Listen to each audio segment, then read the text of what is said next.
કેમ છો વિદ્યાર્થી મિત્રો? સ્વાગત છે તમારું તમારી પોતાની ચેનલ મેથ્સ ટોપરમાં સ્ટુડન્ટ્સ.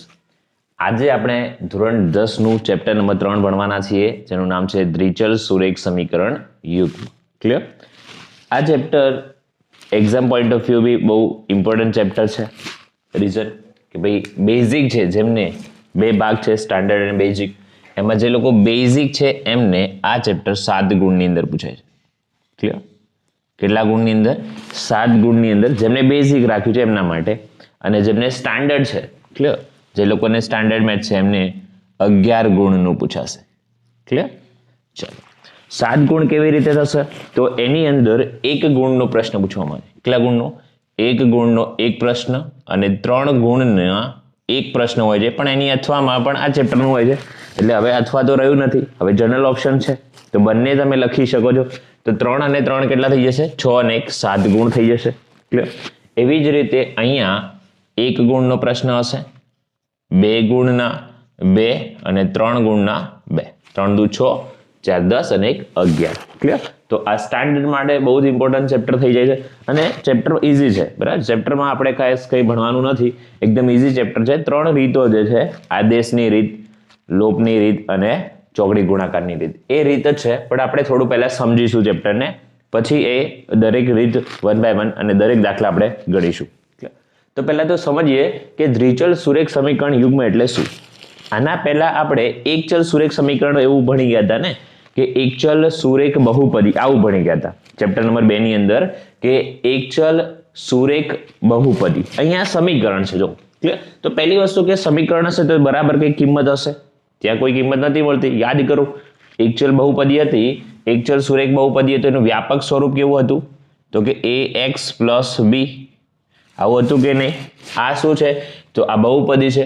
અહીંયા આપણે શું ભણવાનું છે? સમીકરણ. ક્લિયર? એ પણ કેવું? દ્વિચલ સુરેખ સમીકરણ. તો પહેલા તો કે એક ચલ સુરેખ સમીકરણ કોને કહેવાય? એક ચલ સુરેખ સમીકરણ કોને કહેવાય?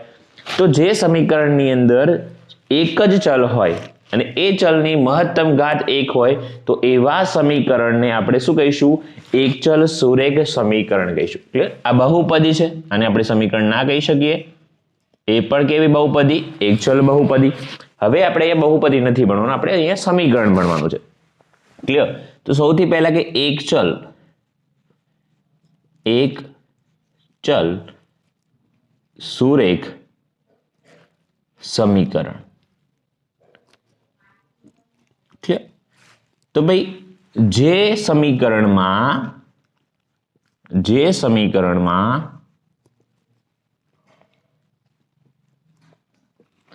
માત્ર એક જ ચલ હોય, માત્ર એક જ ચલ હોય, અને ચલની મહત્તમ ઘાત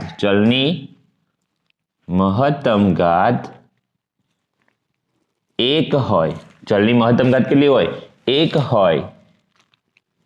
તેવા સમીકરણને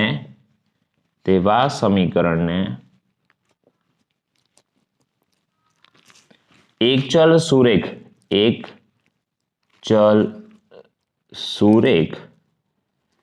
સમીકરણ કહીશું.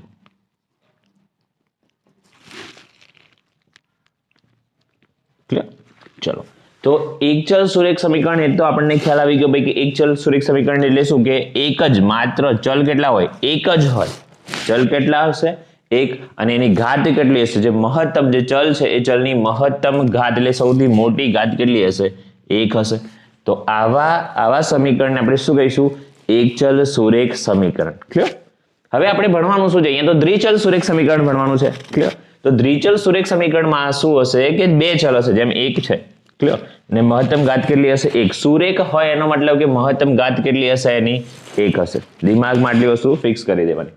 ચલો, તો દ્વિચલ સુરેખ સમીકરણ યુગ્મ. હવે આ એક ચલ સુરેખ સમીકરણની વ્યાખ્યા થઈ, તો એનું વ્યાપક સ્વરૂપ બસ કેવું છે? વ્યાપક સ્વરૂપ મતલબ એને કેવી રીતે લખી શકાય? ક્લિયર? એને કેવી રીતે દર્શાવી શકાય? મારે આ જે એક ચલ સુરેખ સમીકરણ છે, મેં કીધું કે ભાઈ એ કેવું સમીકરણ છે કે એમાં એક જ ચલ હશે, અને ચલની ઘાત પણ કેટલી હશે? 1 હશે. તો એને લખી કેવી રીતે શકાય? તો કે એને આપણે મેથેમેટિક્સની અંદર ax + b ax plus B is equal to 0 આવા સ્વરૂપમાં લખી શકીએ. આ શું થશે તો કે એક ચલ સુરેખ સમીકરણનું વ્યાપક સ્વરૂપ. ક્લિયર? આ યાદ રાખવાનું છે, વ્યાપક સ્વરૂપ છે. ક્લિયર? કે આવી રીતે દર્શાવી શકાય. જ્યાં આ a અને b શું છે? જ્યાં a અને b belongs to r. Okay, આ જે નિશાની છે e c અને કે belongs to મતલબ કે એ જે r એટલે રિયલ નંબર, તો આ a અને b એ રિયલ નંબર એટલે વાસ્તવિક કોઈ સંખ્યા છે, વાસ્તવિક સંખ્યા છે. a b શું છે? કોઈ વાસ્તવિક સંખ્યા છે. માની લો 1 છે, આ 5 છે, 2 છે, આ 4 છે. ક્લિયર? તો કે a અને b કોઈ પણ વાસ્તવિક સંખ્યા હશે અને a not is equal to 0. a 0 હોવો જોઈએ નહીં. જો a 0 થઈ જાય તો પછી ચલ રહેશે જ નહીં, તો આ તો અચળ પદ થઈ જશે. સમજણ પડે છે? એટલે a not is equal to a 0 હોવો જોઈએ નહીં. ક્લિયર? ચલો, તો આ થઈ ગયું આપણું એક ચલ સુરેખ સમીકરણ. હવે સમજીએ દ્વિચલ સુરેખ સમીકરણ કોને કહેવાય?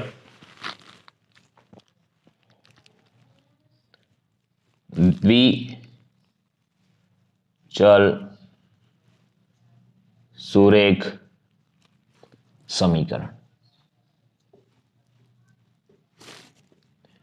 દ્વિચલ સુરેખ સમીકરણ તો જે રીતે અહીંયા એક ચલ હતા એવી રીતે અહીંયા કેટલા હશે? બે ચલ હશે. તો જે સમીકરણમાં બે ચલ હોય, કેટલા ચલ હોય? બે ચલ હોય. ક્લિયર? જે સમીકરણમાં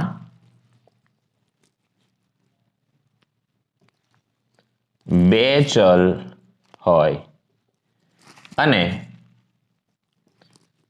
ચલની મહત્તમ ઘાત એક હોય તેવા સમીકરણને શું કહે છે? દ્વિચલ સુરેખ સમીકરણ કહે છે. દ્વિચલ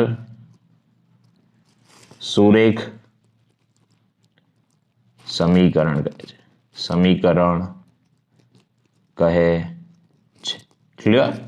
ચલો, તમને સમજાઈ ગયું હશે કે હવે દ્વિચલ સુરેખ સમીકરણ એટલે શું? તો કે ભાઈ જે સમીકરણની અંદર કેટલા? બે ચલ હોય. શું હોય? બે ચલ હોય અને બંને ચલની મહત્તમ ઘાત એટલે કે મોટામાં મોટી ઘાત કેટલી હોય? એક હોય. તો તેવા સમીકરણને આપણે શું કહીશું? દ્વિચલ સુરેખ સમીકરણ. ક્લિયર? આ તો સર વ્યાખ્યા થઈ ગઈ. તો આને લખીશું કેવી રીતે? જેમ આપણે એકચલ સુરેખ સમીકરણ છે એનું વ્યાપક સ્વરૂપ કેવું છે? ax + b = 0. તો આને પણ કેવી રીતે લખી શકાય? પ્રશ્ન થાય. ચલો, તો આપણે આ સમીકરણને કેવી રીતે લઈશું? કે અહીંયા ચલ બે હશે. જો લખ્યું છે આપણે કે ચલ કેટલા છે? બે. એટલે કોઈ બે ચલ લેવા પડશે. માનો કે x અને y છે. તો કે વ્યાપક સ્વરૂપ તો બે ચલ છે. માનો કે ax એક ચલ થઈ ગયો પ્લસ by ચલ થઈ ગયો અને કોઈ અચળ પદ લેવું પડશે. તો માનો કે c = 0. તો આ એનું થઈ ગયું વ્યાપક સ્વરૂપ. વ્યાપક સ્વરૂપ ખાસ યાદ રાખજો, કારણ કે તમારો 1 માર્ક્સનો જે પ્રશ્ન છે ને આ 1 માર્ક્સનો પ્રશ્ન વ્યાપક સ્વરૂપ રિલેટેડ હશે. એ કોના રિલેટેડ હશે? વ્યાપક સ્વરૂપ. તો આ ખાસ યાદ રાખજો. ક્લિયર? મોસ્ટ ઇમ્પોર્ટન્ટ છે. આ ખાસ યાદ રાખજો કે તમને જે 1 માર્ક્સનો પ્રશ્ન પૂછશે ને એ આ વ્યાપક સ્વરૂપ રિલેટેડ હશે.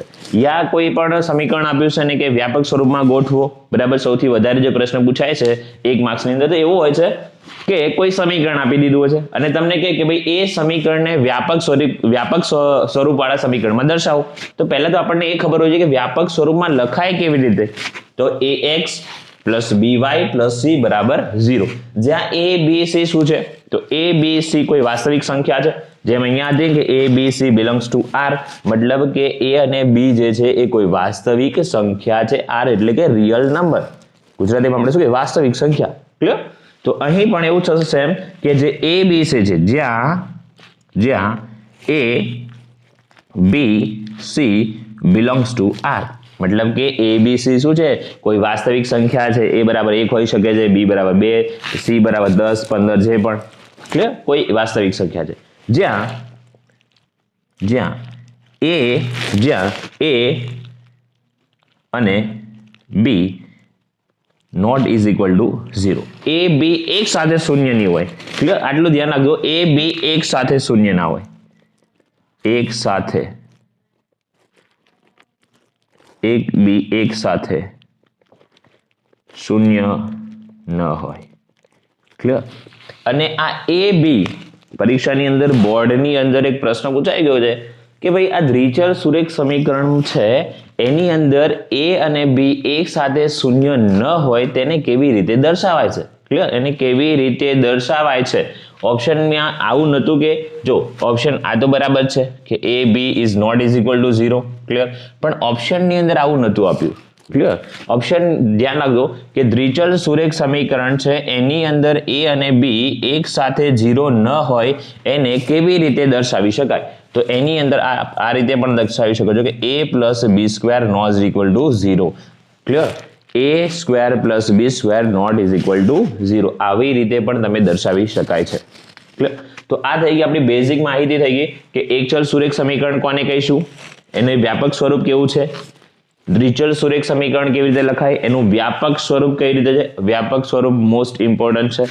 બરાબર છે? આના રિલેટેડ આપણે પ્રશ્નો કરીશું. ઓકે, ચલો હવે જો આપણે ચેપ્ટરનું નામ તો સમજી ગયા અડધા સુધી કે ભાઈ દ્વિચલ સુરેખનો મતલબ કે મહત્તમ ઘાત 1 હશે. સમીકરણ ખબર પડી ગઈ. અહીંયા શું શબ્દ છે? યુગ્મ. ક્લિયર? એટલે યુગ્મ એટલે કે આપણને યુગ્મ એટલે જોડ, એટલે તો ખબર છે યુગ્મ એટલે શું થશે? જોડ. તો આવા સમીકરણોની બે જોડ આપી હશે. આપણને શું આપેલું છે? તો કે આજે દ્વિચલ સુરેખ સમીકરણ છે એવી બે જોડો આપેલી હશે, બે સમીકરણો આપેલા છે. તો એ બે સમીકરણો દ્વારા કેવો ઉકેલ મળે છે એમનો ઉકેલ શોધવાનો છે. એમનું શું કરવાનું છે? એ બે સમીકરણનો ઉકેલ શોધવાનો છે. પહેલી વસ્તુ મગજમાં એટલી ક્લિયર હોવી જોઈએ કે દ્વિચલ સુરેખ સમીકરણ છે ને એનો આલેખ, દ્વિચલ સુરેખ સમીકરણનો આલેખ એક સીધી રેખા મળે આપણને. કેવી મળશે? એક સીધી રેખા. ક્લિયર? આ પણ મગજમાં ફિટ રાખજો. ચાહે એ એકચલ સુરેખ સમીકરણ હશે યા દ્વિચલ સુરેખ સમીકરણ હશે તો એમની જે આલેખ દોરીશું સમતલની અંદર તો આપણને એક સીધી રેખા મળશે. ક્લિયર? આટલા સુધી. ચલો હવે આગળ જોઈએ કે શું થાય છે. તો લખવું હોય તો લખી દેજો યા સ્ક્રીનશોટ લઈ લેજો. ઓકે, હવે આપણે સમજીએ. આપણને એટલી ખબર પડી ગઈ કે ભાઈ એકચલ સુરેખ સમીકરણ છે, દ્વિચલ સુરેખ સમીકરણ છે તો એમનો આલેખ એક સીધી રેખા મળે. તો આવા તો બે સમીકરણ આપે છે આપણને, કારણ કે યુગ્મ કીધું છે, જોડ કીધું છે. એનો શું મતલબ થાય કે આપણને આવા કેટલા સમીકરણ આપે છે? બે સમીકરણ આપે છે. આપણને કેટલા સમીકરણ આપે છે? અહીંયા બે સમીકરણો આપેલા છે. તો એ બે સમીકરણોમાં કેટલી સંભાવના થઈ શકે, ઓકે, એ જોવાનું છે. ચલો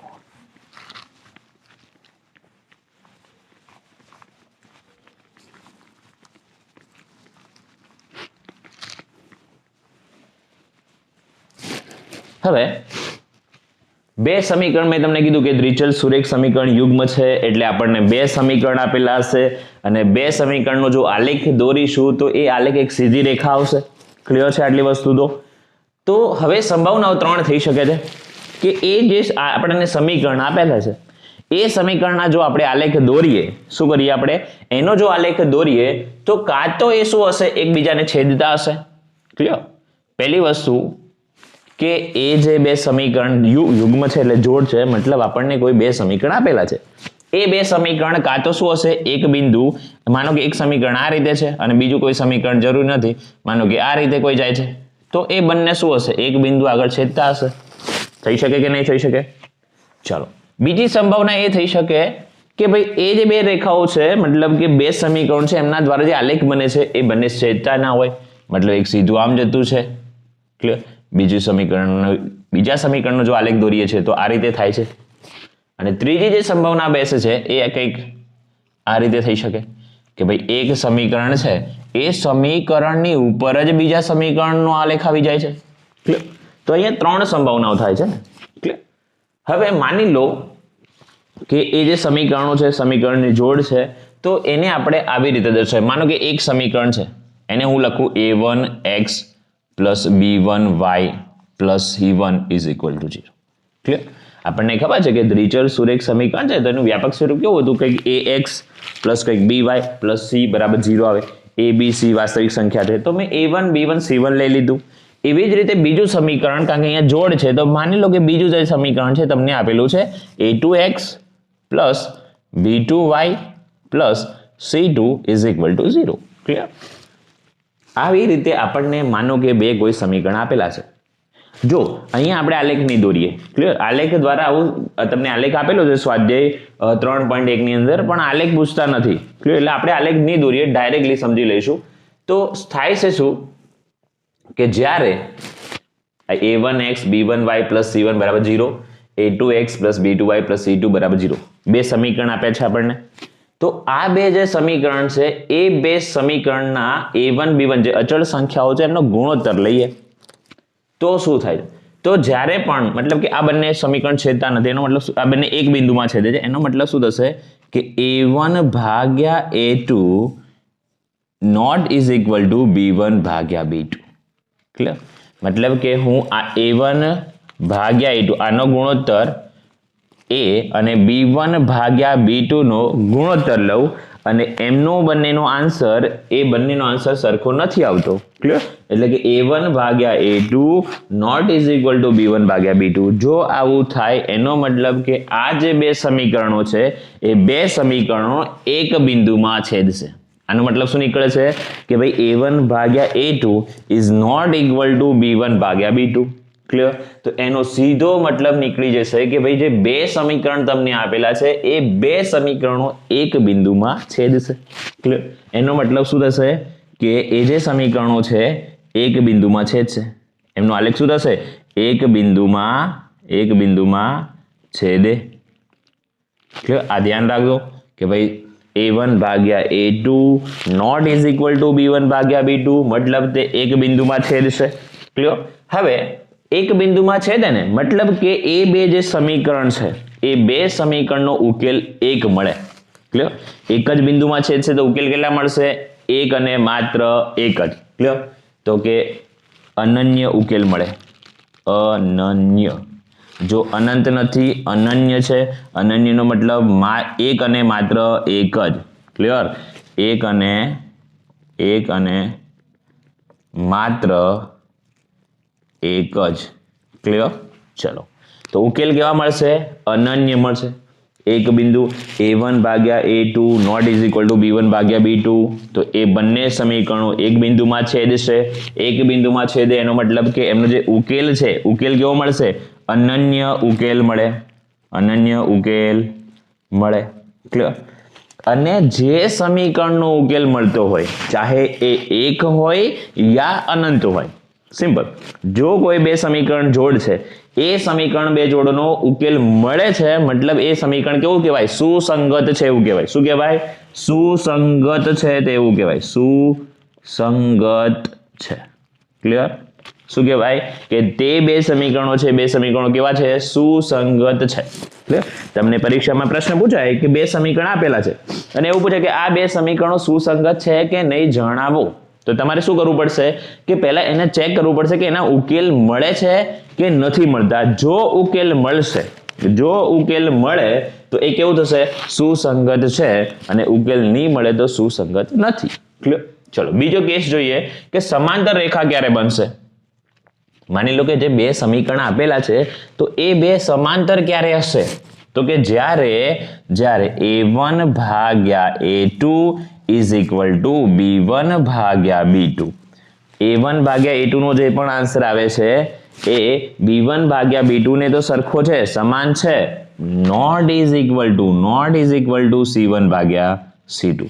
એ c1 ભાગ્યા c2 ને સરખો નથી. ક્લિયર?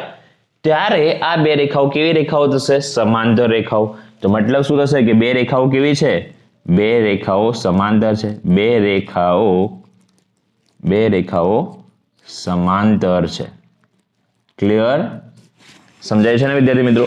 ક્લિયર? કે જ્યારે a1 ભાગ્યા a2 is equal two b1 ભાગ્યા b2 એ બંને તો સરખા છે પરંતુ c1 ભાગ્યા c2 સરખા નથી. જો અહીંયા પહેલા શું થાય છે કે a1 ભાગ્યા a2 b1 ભાગ્યા b2 સમાન થઈ ગયા.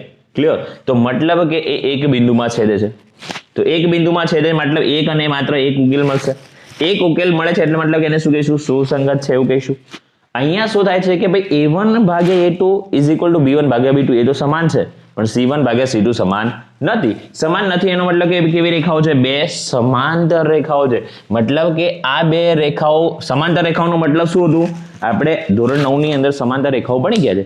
તો કે જે બે રેખાઓ એકબીજાને અનંત સુધી લંબાવતા ક્યારે છેદે નહીં. હું આ રેખાને આમ અનંત સુધી લંબાવીશ, બીજી રેખાને પણ અનંત સુધી બંને બાજુથી લંબાવું અને ક્યાંય એકબીજાને છેદે નહીં, તો મતલબ કે બે રેખાઓ કેવી રેખાઓ છે? સમાંતર રેખાઓ છે. અને સમાંતર રેખાઓ એકબીજાને ક્યારે છેદે નહીં તો કોઈ ઉકેલ મળે નહીં. ક્લિયર? જો છેદશે જ નહીં તો ઉકેલ ક્યાંથી મળશે? તો ઉકેલ મળશે નહીં. ક્લિયર? તો ઉકેલ મળશે નહીં. ઉકેલ મળશે નહીં. ક્લિયર? ચલો, જ્યારે પણ બે રેખાઓ સમાંતર હશે ત્યારે ઉકેલ મળશે નહીં, અને ઉકેલ ન મળે એનો મતલબ કે સુસંગત નથી. તે બે સમીકરણો સુસંગત નથી. સુસંગત નથી. ક્લિયર? ચાલો, ઓકે, આટલા સુધી. ચલો, હવે ત્રીજી કન્ડિશન જોઈએ, ત્રીજી શરત. આ જે છે ને 3 શરતો છે, આ દિમાગમાં યાદ રાખવાની છે. ક્લિયર? આના રિલેટેડ 2 ગુણનો પ્રશ્ન હશે. જે લોકોને ભાઈ બેઝિક છે, હું નથી કહેતો કે સ્ટાન્ડર્ડ ની અંદર 2 ગુણની અંદર આની અંદરથી કોઈ પ્રશ્ન પડે, પણ જે લોકોને બેઝિક છે એને તો આમાંથી એક ફાઇનલ છે 2 ગુણનો અંદર. ઓકે, 1 ગુણની અંદર તમારે ફિક્સ છે કે ભાઈ વ્યાપક સ્વરૂપ રિલેટેડ કોઈ પ્રશ્ન હશે. 2 ગુણની અંદર તમને આના રિલેટેડ કઈ પ્રશ્ન હશે. યા બે રેખાઓ કેવી રેખાઓ છે જણાવો, સુસંગત છે, સુસંગત નથી, એવું જણાવો. ક્લિયર? તો પહેલો કેસ થઈ ગયો કે ભાઈ a1 ભાગ્યા a2 is not equal to b1 ભાગ્યા b2 થાય. મતલબ એ બે રેખાઓ એક બિંદુમાં છેદે છે, અને એક બિંદુમાં છેદે મતલબ કે એમને એક અને એક ઉકેલ મળશે, અને ઉકેલ મળે મતલબ સુસંગત છે. બીજો કેસ કે a1 ભાગ્યા a2 is equal two b1 ભાગ્યા b2 not is equal two c1 ભાગ્યા c2. એનો મતલબ બે રેખાઓ કેવી છે? સમાંતર રેખાઓ છે, અને સમાંતર રેખા છે મતલબ એકબીજાને ક્યારે છેદશે નહીં, અને છેદે નહીં તો ઉકેલ ના મળે, અને ઉકેલ ના મળે મતલબ સુસંગત નથી. ઓકે, ચલો, ત્રીજી વસ્તુ જો, ત્રીજી શરત છે તો કે ભાઈ જ્યારે a1 ભાગ્યા a2 નો ગુણોત્તર લીધો, b1 ભાગ્યા b2 નો ગુણોત્તર લીધો, અને c1 ભાગ્યા c2, આ ત્રણેય ગુણોત્તર લીધા અને ત્રણેય સરખા થઈ ગયા. ત્રણેયની કિંમત કેવી આવી? સમાન આવી, સરખી આવી. તો એનો મતલબ કે એ બે કેવી રેખાઓ હશે? સંપાતી રેખાઓ હશે. કેવી રેખાઓ? સંપાતી. સંપાતી મતલબ એક રેખા ઉપર જ બીજી રેખા હશે. ઓકે, તો કે આ કેવી રેખાઓ થશે? સંપાતી રેખાઓ. સંપાતી રેખાઓ છે. ક્લિયર? કેવી રેખાઓ છે? સંપાતી રેખાઓ. અને સંપાતી રેખા હોય મતલબ કેટલી વાર છેદે? જો અહીંયા છેદે, અહીંયા છેદે, અહીંયા છેદે, તો કેટલા ઉકેલ થશે? અનંત ઉકેલ થશે. એનો મતલબ કે બે રેખાઓ જ્યારે સંપાતી હોય, એક રેખાની ઉપર જ બીજી રેખા છે, તો આવું ક્યારે થાય? તો કે બંનેના સામાન્ય બિંદુઓ આવા આવે ને, તો એવા તો કેટલા સામાન્ય બિંદુઓ મળે? અસંખ્ય. એનો મતલબ કે અહીંયા ઉકેલ કેટલા મળશે? અનંત ઉકેલ મળે.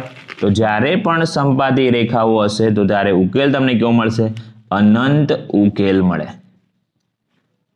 કેટલા ઉકેલ મળશે? અનંત ઉકેલ મળશે. અને જો અનંત ઉકેલ, મેં તમને કીધું કે ભાઈ ઉકેલ તો મળે છે ને, ચાહે એક મળે યા અનંત મળે, ઉકેલ મળે મતલબ કેવું છે? સુસંગત છે. તો આ પણ કેવું થશે? સુસંગત છે. સુસંગત છે. ક્લિયર? ઓકે, હવે તો આટલું તો બધું ક્લિયર છે ભાઈ, કે ભાઈ જ્યારે પણ બે રેખાઓ એક જ બિંદુમાં છેદતી હશે તો એક અને માત્ર એક ઉકેલ મળે, અને એક ઉકેલ મળે એનો મતલબ એ સુસંગત છે. ઉકેલ ન મળે એનો મતલબ કે સુસંગત નથી. અનંત ઉકેલ મળે તો પણ સુસંગત તો કહેવાય.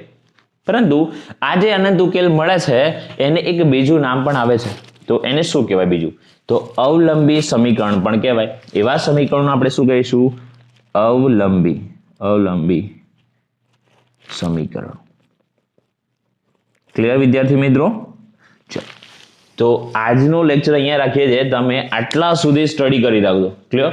હવે આપણે શું કરીશું? નેક્સ્ટ લેક્ચરની અંદર જોઈશું કે ભાઈ બે સમીકરણો આપેલા હોય તો આપણે કેવી રીતે એનો ઉકેલ મળે છે, નથી મળતો, બે રેખાઓ સમાંતર છે, બે રેખાઓ એકબીજાને છેદે છે કે સંપાતી છે, એ કેવી રીતે જાણવાનું છે, કેવી રીતે દાખલો. આ તો જસ્ટ થિયરી થઈ ગઈ.